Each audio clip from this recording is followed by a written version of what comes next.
স্বাগত জানাচ্ছি যমুনা টেলিভিশনের নিয়মিত আয়োজন প্রবাসে বাংলাদেশে।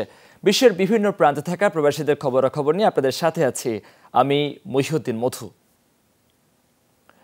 ভিসা জটিলতায় এখনো অনিশ্চিত প্রায় 20,000 মুসল্লির হজ যাত্রা। 2 দফা সময় বাড়ানোর পরও সবার ভিসা প্রক্রিয়া শেষ করতে পারেনি অনেক এজেন্সি। সৌদি সরকার 3য় দফায় সময় বাড়াবে কিনা তাও নিশ্চিত নয়। হজ পরিচালকরা বলছেন কয়েকটি এজেন্সির গাফলতির কারণে এই দুর্দশা। হাব সভাপতির দাবি, সৌদিতে বাড়ি ভাড়ার জন্য ঠিক সময়ে এজেন্সি মালিকদের ভিসা নিশ্চিত করতে পারেনি ধর্ম মন্ত্রণালয়। তবে দুজনই বলছেন সংকট থাকবে না শেষ পর্যন্ত।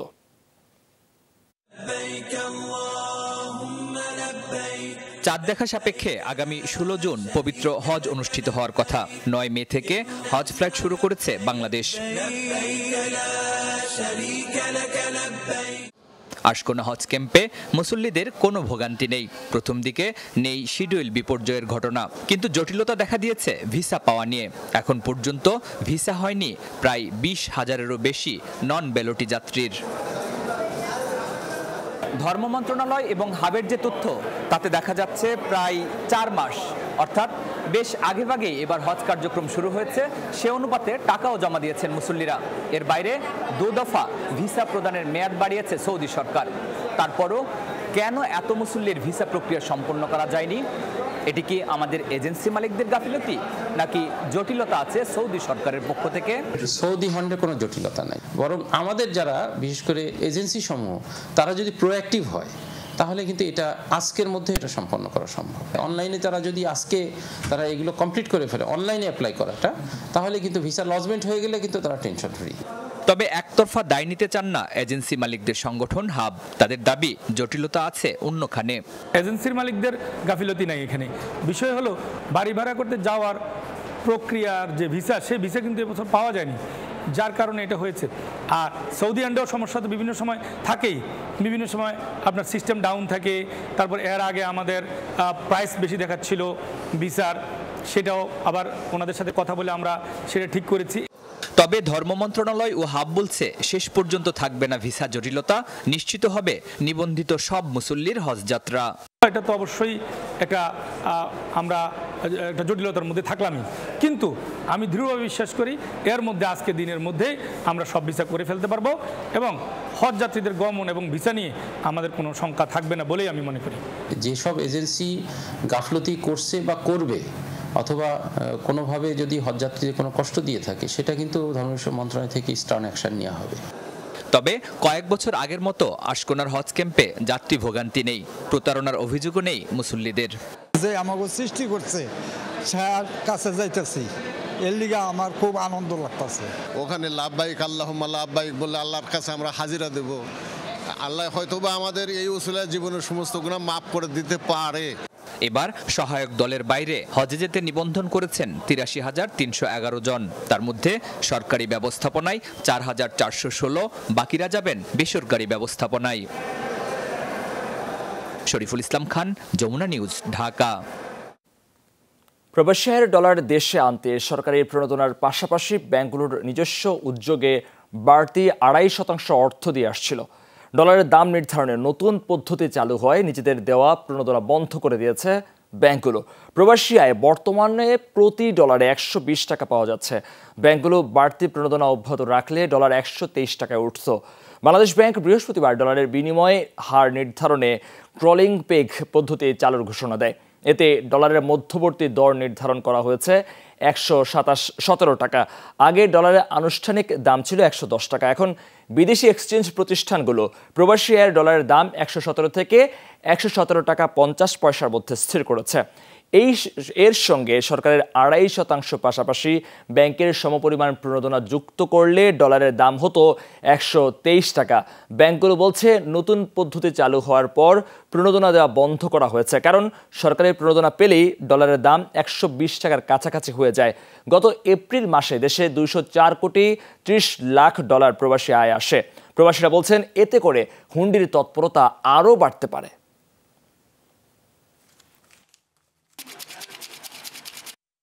যেহেতু বেনিফিট কমে যাচ্ছে, সেজন্য প্রপার চ্যানেলে টাকা পাঠানোর চাইতে অল্টারনেটিভ বা অবৈধ চ্যানেলে টাকা পাঠানোর প্রতি উৎসাহের বিষয়টা আমাদের দৃষ্টিগত হচ্ছে। প্রণোদনা আছে, সেটা যদি বন্ধ করে দেওয়া হয় তাহলে অবশ্যই আমরা যেটি মনে করি যে এখান থেকে শুধু যে সংযুক্ত আরব আমিরাত তা নয়, পুরো মধ্যপ্রাচ্য থেকে কিন্তু এটা একটি প্রভাব পড়তে পারে।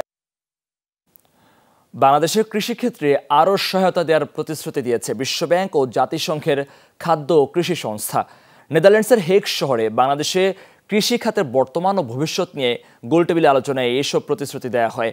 সেমিনারে বাংলাদেশ প্রতিনিধি দলের নেতৃত্ব দেন কৃষিমন্ত্রী ডক্টর মোহাম্মদ আব্দুস শহীদ। নেদারল্যান্ডস থেকে বিস্তারিত জানাচ্ছেন সহকর্মী সৈয়দ সাদেক আহমদ। নেদারল্যান্ডসে বাংলাদেশ দূতাবাস ও ওয়াগেনিংগেন বিশ্ববিদ্যালয়ের যৌথ আয়োজনে অনুষ্ঠিত হয় এই গোলটেবিল বৈঠক। এতে অংশ নেয় কৃষিমন্ত্রী ডক্টর মোহাম্মদ আব্দুস শহীদের নেতৃত্বে একটি প্রতিনিধি দল। প্রধানমন্ত্রী শেখ হাসিনার কৃষক বাঁচলে দেশ বাঁচবে এই অঙ্গীকারের কথা সেমিনারে তুলে ধরেন কৃষিমন্ত্রী। কৃষি উৎপাদন যাতে আমাদের চাহিদার চেয়ে বেশি হয়, তার জন্য সর্বত্র আমরা কোনো ফেলো ল্যান্ড রাখবো না। এই উদ্দেশ্যে মাননীয় প্রধানমন্ত্রী আমাদেরকে যে নির্দেশনা দিয়েছেন, সেই নির্দেশনার আলোকেই আমরা আমাদের কৃষি বিভাগের সকল বিজ্ঞানীদেরকে নিয়ে আমরা এগিয়ে যাচ্ছি।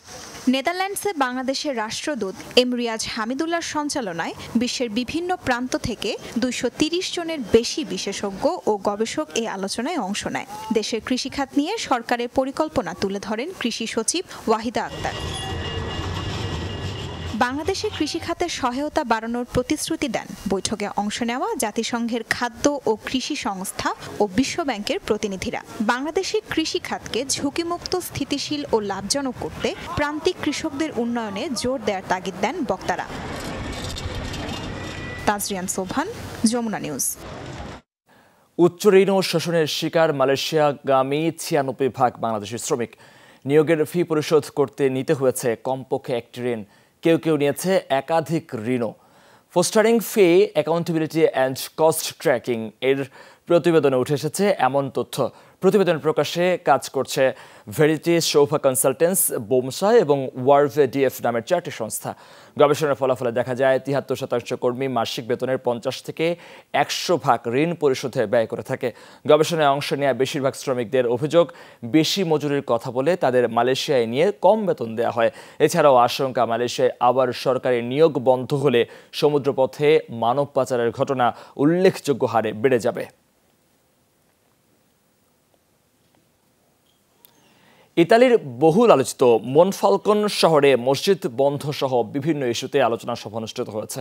শুক্রবার স্থানীয় সময় সন্ধ্যায় মনফালকন শহরের চেন্ত্র কুলতোরালে ইসলামিক ও দারুস সালাম প্রাঙ্গণে সকল দেশের নাগরিকদের জন্য উন্মুক্ত আলোচনা সভার আয়োজন করা হয়। ইনক্লোসিওনে ডায়ালগ শিরোনামে অনুষ্ঠিত হয় সভা, যাতে বক্তব্য রাখেন দুয়েমিলা অনুর সেরজিও সেরা, পারোকিয়া জন ফ্লাভিও, কনসিয়েলেরে রিজিওনালি সহ অনেকে। এ সময়ে মনফালকনের সাম্প্রতিক সময়ে মসজিদ বন্ধ হওয়ার বিষয়ে কথা বলেন বক্তারা। আলোচনা হয় বিভিন্ন গুরুত্বপূর্ণ বিষয়ে।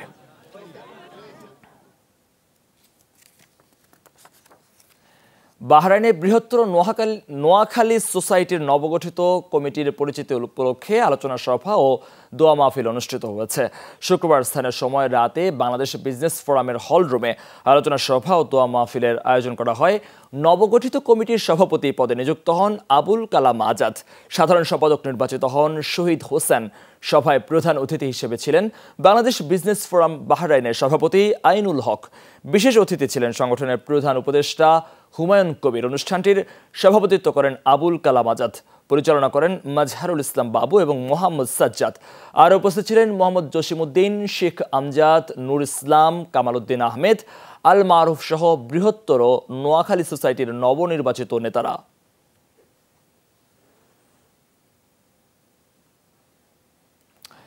গাজায় ইসরায়েলের আগ্রাসন বন্ধের দাবিতে প্রতিবাদ বিক্ষোভে উত্তাল বিভিন্ন দেশ। শুক্রবার আন্দোলনকারীদের জনস্রোত তৈরি হয় ইয়েমেনে। রাজধানীর সানায় হুতির নেতৃত্বে রাজপথে নামে হাজার হাজার মানুষ যোগ দেন হুতি নেতৃত্বাধীন সরকারের প্রধানমন্ত্রী আব্দুল আহি বিন হাফতুর। গাজাবাসীর সাথে একাত্মতা জানিয়ে অবিলম্বে ইসরায়েলি হামলা বন্ধের দাবি জানান তিনি। গাজার আগ্রাসন বন্ধের দাবিতে বিশাল প্রতিবাদ সমাবেশ হয়েছে পাকিস্তানেও। রাজধানী ইসলামাবাদে বিক্ষোভে যোগ দেন শত শত মানুষ। ইসরায়েল যুক্তরাষ্ট্রের অস্ত্র সরবরাহের প্রতিবাদ জানায় বিক্ষুব্ধরা। মার্কিন দূতাবাসের দিকে যাওয়ার চেষ্টা করলে বাধা দেয় পুলিশ। সংঘর্ষ হয় দুপক্ষের। গাজায় ইসরায়েলি আগ্রাসনের প্রতিবাদে ব্যাপক বিক্ষোভ হয়েছে জর্ডানেও। ফিলিস্তিনের পতাকা হাতে যুক্তরাষ্ট্র বিরোধী স্লোগান দেয় বিক্ষোভকারীরা।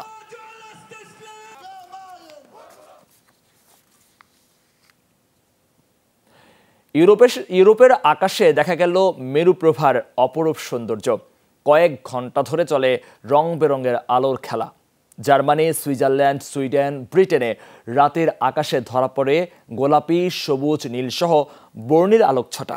মূলত সৌরঝড়কে কেন্দ্র করে দেখা মেলে অরোরা বোরেলিস বা নর্দার্ন লাইটসের। সূর্য থেকে বৈদ্যুতিক শক্তি সমৃদ্ধ ক্ষুদ্রকণা যখন বায়ুমণ্ডলে প্রবেশ করে তখন উত্তর ও দক্ষিণ গোলার্ধের আকাশে তৈরি হয় মেরুপ্রভা। বায়ুমণ্ডলের নাইট্রোজেন ও অক্সিজেন পরমাণুর সাথে ম্যাগনেটোস্ফিয়ার থেকে আসা কণিকার ঘর্ষণ থেকে সৃষ্টি হয় এই আলোকছটার। পরমাণুর পরিমাণের উপর নির্ভর করে রং। এবারে নর্দার্ন লাইটসের প্রভাবে জিওম্যাগনেটিক ঝড়ের পূর্বাভাস দিয়েছে যুক্তরাষ্ট্রের মহাকাশ আবহাওয়া বিশেষজ্ঞ সংস্থা নোয়া। জানিয়েছে এর প্রভাবে বাধাগ্রস্ত হতে পারে কয়েকটি দেশের স্যাটেলাইট যোগাযোগ।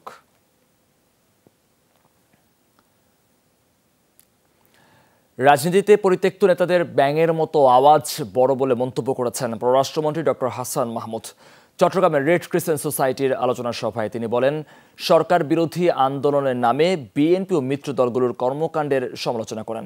দেশে পণ্যের মূল্য বাড়লেও কোনো সংকট নেই বলে জানান মন্ত্রী। সকালে নগরীর আন্দরকিল্লায় রেড ক্রিসেন্ট সোসাইটি চট্টগ্রাম জেলা ইউনিটের নতুন কমিটির অভিষেক এবং বিশ্ব রেড ক্রস দিবসের আলোচনা সভায় যোগ দেন পররাষ্ট্রমন্ত্রী ডক্টর হাসান মাহমুদ। নির্বাচনের পর সারা বিশ্ব প্রধানমন্ত্রী শেখ হাসিনার নেতৃত্বাধীন সরকারের প্রশংসা করলেও বিএনপির ভূমিকার সমালোচনা করেন তিনি।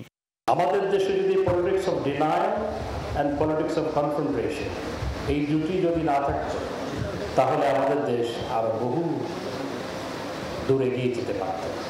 নির্বাচনের পর ৮০টা দেশের রাষ্ট্রপ্রধান, সরকার প্রধান, মাননীয় প্রধানমন্ত্রীর সরকার মাননীয় প্রধানমন্ত্রীকে অভিনন্দন জানিয়েছে, কিন্তু দুই একটি দল এটি প্রশংসা করতে পারে না। বিএনপি সহ তাদের মিত্ররা এটি প্রশংসা করতে পারে না। সরকার বিরোধী আন্দোলনের নামে বিএনপির মিত্র দলগুলোর কর্মকাণ্ড এবং নেতাদের বক্তব্য হাস্যকর বলে মন্তব্য করেন ডক্টর হাসান মাহমুদ। মাননীয় মাশাআল্লাহ এই পর্যন্ত 7টি দল বদল করেছেন, মাত্র 7টি দল বদল করেছেন। এখন কি গণতন্ত্র মঞ্চ, এখান থেকে কখন পালিয়ে যায় সেটি বলা যায় না। ব্যাং আছে না, ব্যাং কিন্তু ছোট, কিন্তু ব্যাঙের আওয়াজ অনেক বড়। রাজনীতিতেও কিছু ব্যাং আছে, আর রাজনীতিতে কিছু পরিত্যক্ত মানুষ আছে যারা সব দল করে, ঘুরে ঘুরে দল করে, আর ব্যাঙের মতো আওয়াজ করে, দল ছোট। করোনার পর বিশ্ব মন্দা, এরপরও বাংলাদেশের দাম কিছুটা বাড়লেও পণ্যের সংকট হয়নি বলে দাবি মন্ত্রীর। পৃথিবীর সব দেশে এখন পণ্যের মূল্য বেড়েছে। মামুন রশিদ অভি, যমুনা নিউজ, চট্টগ্রাম। আবারও গান গেয়ে বাংলাদেশি শ্রোতা দর্শকদের মুগ্ধ করলেন ওপার বাংলার নন্দিত গায়ক অঞ্জন দত্ত। রাজধানীর পূর্বাঞ্চলের ঢাকা এরিনায় প্রায় 2 ঘন্টা গান পরিবেশন করেন তিনি। যদিও শারীরিকভাবে কিছুটা অসুস্থ, তবুও বেলাবোস, রঞ্জনা কিংবা বৃষ্টি এমন সিগনেচার গানের ফাঁকে ফাঁকে ছিল অঞ্জনের কথার জাদু। বললেন, এপার বাংলার গান গাইতে একই রকম স্বাচ্ছন্দ্য বোধ করেন তিনি।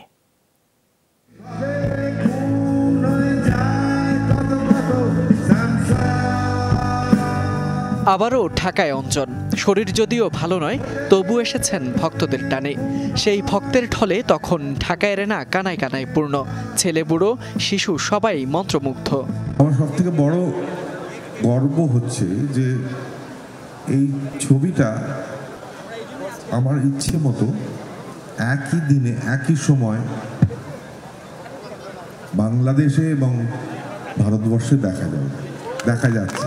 সেই ছবির একটা গান মৃণালদাকে উৎসর্গ করে আমি লিখেছিলাম, সেটা দিয়ে শুরু করব। অঞ্জনের সাথে ছিলেন তার ছেলে নীল দত্ত। তাকে নিয়েই শুরু হলো বাঙালির মনে গেঁথে থাকা গানের সম্ভার। অঞ্জন একে একে শুনিয়েছেন বেলাবোস, রঞ্জনা, বৃষ্টি দেখেছি এমন সব জনপ্রিয় গান।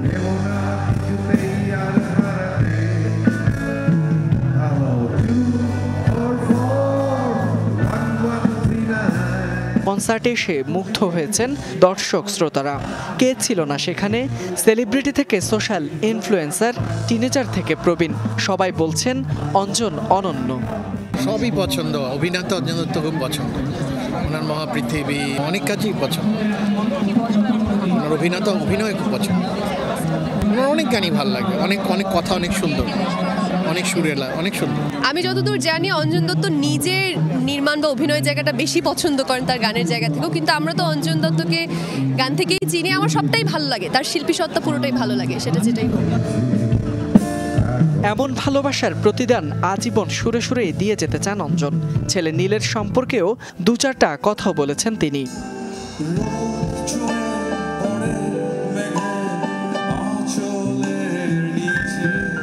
কনসার্টে অঞ্জন দত্তের সঙ্গে আরও গান পরিবেশন করেছেন ব্যান্ড কাকতাল ও আহমেদ হাসান সানি।